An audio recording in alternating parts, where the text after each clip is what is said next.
I'm Maria Dalton, about to turn 27 this year, and I've been happily married for 5 years. My son, Martin, just celebrated his fourth birthday. Initially, I worked full time after tying the knot, but now I balance part time work at the same company.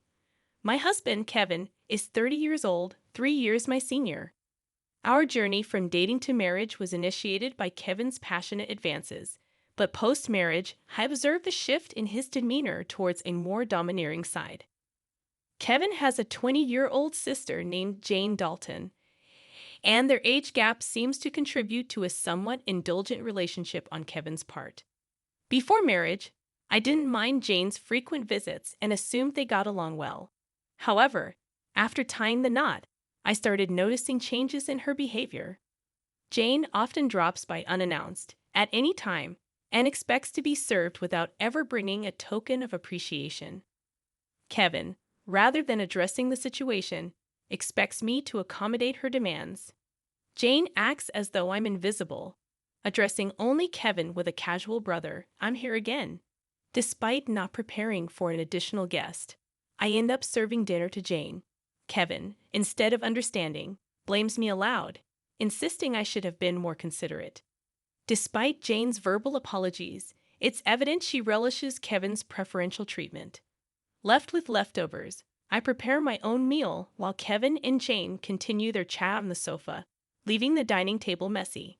They never acknowledge Martin or me, treating us more like hired help than family. One evening, as I'm about to take a bath with Martin, Kevin interrupts, loudly instructing me to buy a cake for Jane. Despite it being late, Jane insists on having it immediately. Kevin blames me for delaying, and, feeling compelled, I reluctantly head to the cake shop with Martin in tow. Overhearing their conversation, I learn they're criticizing me for being inconsiderate and questioning the decision to marry me. Meanwhile, Martin, though unable to grasp the words, senses tension in our relationship. Suppressing my emotions, I ask him about his cake preference, and he cheerfully requests one with lots of fruits. Our trip to the cake shop was filled with discussions about cakes, momentarily pushing aside Kevin's earlier words. Martin and I arrived just before closing time, fortunately finding the cake Jane desired. We purchased 2 cakes, including the fruit-loaded one Martin wanted. Back home, I served the cakes to Jane and Kevin, then prepared Martin's cake and headed to the dining room. The moment I placed it in front of Martin, Jane pointed and expressed her desire for that cake. Before I could react, Kevin moved Martin's chosen cake in front of Jane, disregarding Martin's protests. Kevin justified his action, claiming he bought the cake with his earnings and had the right to choose for Martin. Unable to contain my emotions any longer, I voiced my dissatisfaction. In response, Kevin threatened with divorce. Martin, who had stopped crying, anxiously held my hand and then, after some thought, said, "Mom, I'd also love cake with strawberries on it. Yes, it's really delicious." He mentioned this while eating a cake initially wanted by Jane. Feeling that Martin was enduring too much, I lifted his cake plate when I saw Jane reaching for it. I took Martin to the next room so he could enjoy his cake in peace. Kevin apologized to Jane, claiming he was sorry for being stingy. Despite wanting to retort, I held back for Martin's sake. Watching Martin innocently enjoy his cake was a heartwarming sight. After finishing the cake, we decided to have a late bath and sleep in Martin's bed. The next morning, I discovered Jane had already left. As I prepared breakfast, I heard Martin crying. Shockingly, his piggy bank, a gift from my father, was broken, and the saved money was gone. Martin, who always said goodnight to the piggy bank, was left heartbroken. When I questioned Kevin about it, he casually mentioned that Jane needed some money, so she took it from the piggy bank. Holding a crying and shaken Martin, I felt his pain so acutely that I cried with him. It was painful to witness Kevin prioritizing and caring for his sister more than our son. Expressing my anger and sadness, I confronted Kevin, breaking my usual silence on arguments in front of Martin. Kevin, without a word, went to the bedroom and returned with something shocking in hand: divorce papers. I discovered the hidden divorce papers that Kevin had tucked away somewhere I didn't know. In a sudden burst, He confronted me, shoving the papers at me before storming out of the house with a loud bang. Martin, who had never cried over the issues with Kevin and Jane, seemed to have reached his limit, crying since last night. Unable to bear seeing Martin so hurt, I suggested skipping daycare for the day, and he happily agreed with a loud yes, showing a faint smile. We spent the day playing and bonding, with Martin bringing a picture book from the shelf, sitting on my lap, and happily remarking, "The teacher at the nursery today was Mama, right? He looks like an angel." His little heart seemed filled with patience, and I decided to make the day special by taking a day off from work. Despite causing potential trouble at my workplace, they kindly understood the situation and granted me a day off. In the morning, we visited the park, played hide and seek, and had fun in the sandbox and on the slide.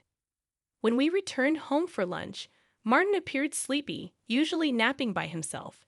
But today he fell asleep on my lap like when he was a baby. Though I initially thought of doing household chores during his nap, I decided that today was special. Instead, I allowed myself to be healed by his peaceful sleeping face and gentle breathing. However, my serene moment was abruptly interrupted by a noise from the entrance, indicating the front door had opened. As it wasn't Kevin's usual time to come home, I became suspicious and quickly hid in the bedroom closet, clutching Martin. A voice echoed through the house, and to my surprise, it was Jane. Trembling with fear, I listened as she searched for something, expressing frustration over not finding it. Jane then made a phone call, mentioning Kevin and discussing their unsuccessful search. After hearing her lock the front door and leave, I put Martin to bed and contemplated the strange events.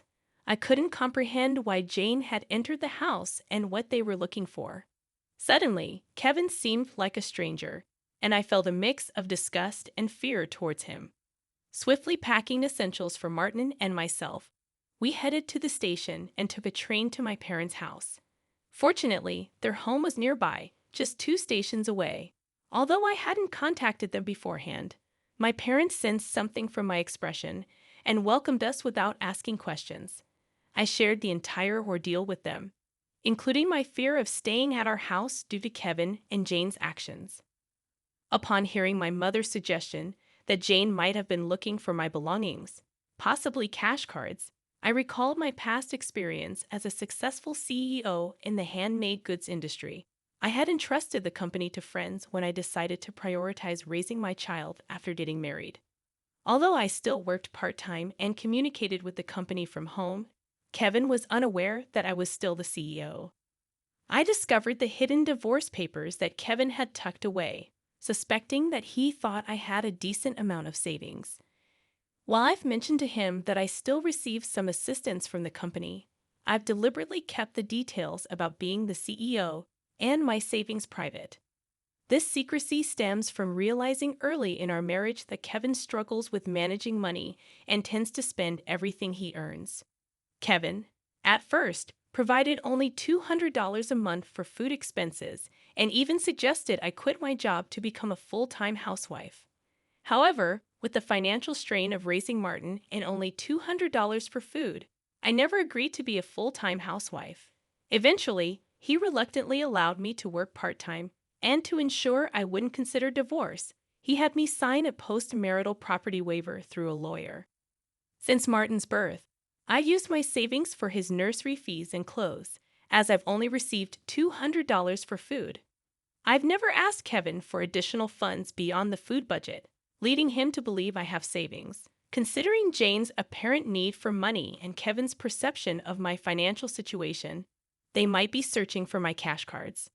I have a separate savings account dedicated to Martin, with a portion of my salary directly deposited into it each month. Despite their search, they won't find the cash cards, as I always carry my valuables. However, there's still an unsettling issue. Jane might be entering our house even when we're not there, and Kevin may be allowing it. Following my father's advice, I decided to store my valuables, including the cash cards, in my parents' safe. As I pondered their need for money, Martin approached my father, crying over his broken piggy bank and the shattered promise of saving up. My father, angered by Martin's story, vowed to call Kevin. My mother suggested finding out their purpose calmly, as Kevin's mention of divorce might shift blame to us, making the divorce more favorable for him. To ascertain their purpose, I decided to record their conversation, consulting a lawyer who was a friend of my father's. Returning home, I began cooking dinner, keeping my phone screen down to record secretly. Kevin arrived home, surprising me by immediately asking about my cash cards. When I questioned him, he gave vague answers, attempting to deceive me. When I remained silent, Kevin grew agitated and demanded all my part-time money for his sister. Refusing, I explained it was from Martin's savings. In response, he angrily pushed the signed divorce papers toward me, declaring that I was living off his money and didn't need to save for Martin. He even uttered words implying he valued Jane more than our son. Hearing this, I stopped preparing the meal, put the divorce papers in my bag, took Martin's hand, and headed for the door. Kevin, in a loud voice, declared his serious intent for divorce, instructing me never to come back. I responded by stating I wouldn't return to a house where a stranger could come and go freely. After leaving, I received numerous messages and calls from Kevin, which I ignored.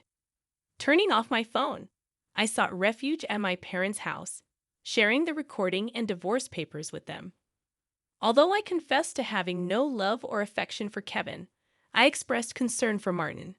My parents advised me to do as I pleased, acknowledging the potential emotional impact on Martin if a divorce were to occur. While grappling with the decision to divorce Kevin, Martin expressed his hunger. My mother, seeing my distress, kindly made him hamburgers, his favorite dish. Overwhelmed with emotions, tears welled up in my eyes as my mother told Martin with a warm smile that she prepared the hamburgers so that he and I could visit whenever we wanted. Taking a bite, Martin exclaimed with joy, praising Grandma's hamburgers and expressing a desire to eat them every day. I responded, saying it's because the hamburger contains the love I have for him, and he, in a touching gesture, took a big bite and offered it to me. Moved by Martin's kindness, my tears couldn't be held back, and even though I tried to stop them, they persisted.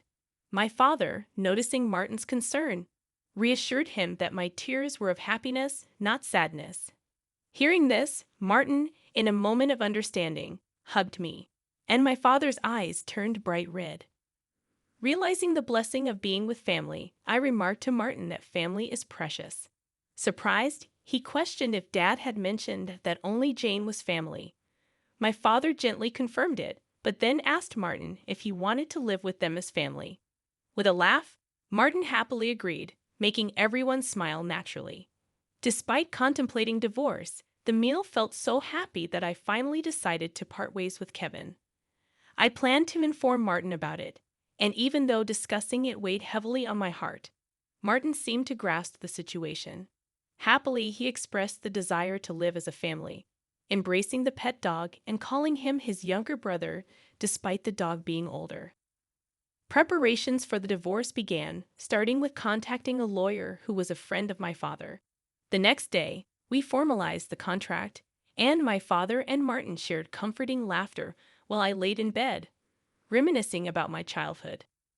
The following day, upon checking my smartphone, I found over 200 calls and messages from Kevin, showcasing his emotional instability. Exhausted, I turned off my phone, and with the lawyer's assistance, we explained the situation to my parents. Jane had accumulated significant debt from a casino and shopping addiction, and Kevin acted as her guarantor, planning to use my savings. The lawyer confirmed that the divorce papers had already been submitted, and Kevin sobbed upon realizing it was finalized. Despite expecting disagreements about child support, he signed a pledge to pay $340 to Martin every month. In a subsequent call from Kevin, his tone lacked aggression, and he calmly admitted to financial manipulation and explained his complex feelings toward Jane. I firmly asserted my decision not to reconsider and heard his faint sobbing before he wished me happiness and hung up. Remaining strong until the end, I discussed future plans with my parents and decided to stay with them until Martin grows up. I resumed my role as a company president and later learned that Kevin and Jane had informed their parents about the divorce and debt, resulting in dissownment. Today, I find happiness being with my family.